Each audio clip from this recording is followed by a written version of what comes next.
মানুষ যতটা কষ্ট প্রকাশ করে তার থেকে হাজার গুণ কষ্ট ভেতরে লুকিয়ে রাখে। তো আসসালামু আলাইকুম ভিউয়ার্স, কেমন আছেন? আশা করি আল্লাহ পাকের রহমতে অনেক ভালো আছেন। আলহামদুলিল্লাহ, আমরাও ভালো আছি। নতুন দিনে নতুন আরেকটা ডেইলি ব্লগ নিয়ে চলে আসলাম আপনাদের সাথে। আশা করি ভিডিওটা সাথে থাকবেন। তো সকাল সকাল আমি ভিডিওটা শুরু করেছি। এই তো আমজাদ ভাই ছাদ থেকে সবজি শাক নিয়ে আসছে আর বাজার থেকে মাছ নিয়ে আসছে। তো মাছগুলো এগুলো কাচকি মাছ, ছোট কাচকি, একদম ছোট ছোট কাচকি, যে ওই কাচকিগুলো এগুলো নাকি বরিশালের কাচকি। যাই হোক, মাছগুলো খুবই সতেজ ছিল।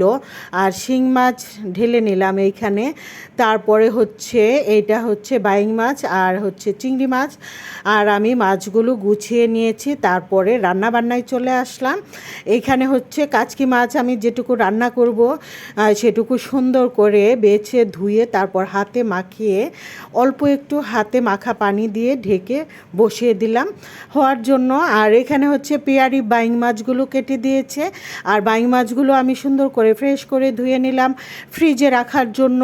আর যেটুকু বাইং মাছ আমি রান্না করব সেটুকু বাইং মাছ আমি লবণ দিয়ে ধুয়ে নিলাম।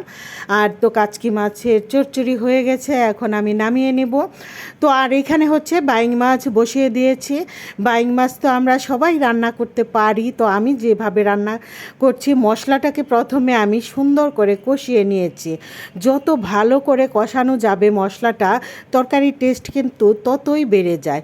মশলাটাকে ভালো করে কষায় নিয়ে তারপরে আমি মাছগুলো দিয়ে কষিয়ে নিয়ে অল্প পরিমাণে ঝোল দিয়ে ঢেকে রান্না করে নিয়েছি। মশলা দিয়েছি এখানে পেঁয়াজ বাটা, একটু আদা রসুন বাটা, জিরা গুঁড়া, হলুদ মরিচ গুঁড়া। এই তো আমার তরকারি হয়েও গেছে অলরেডি, এখন আমি নামিয়ে নেব। তো ঢেকে রান্না করে নিয়েছি।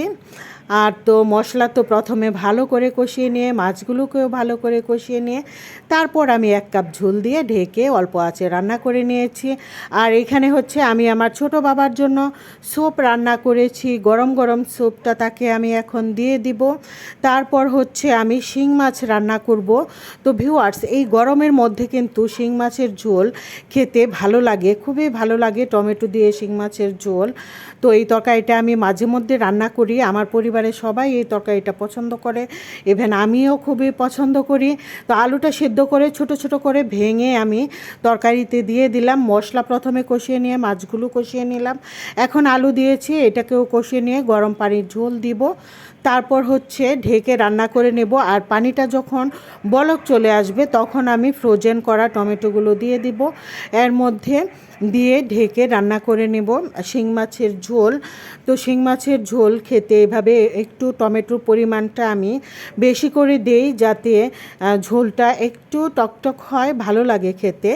এই তো সব তরকারি হয়ে গেছে আমার, এখন লাস্টে আমি শাক বাগার দিয়ে নিচ্ছি। এই ছিল আজকের ভিডিও আমার।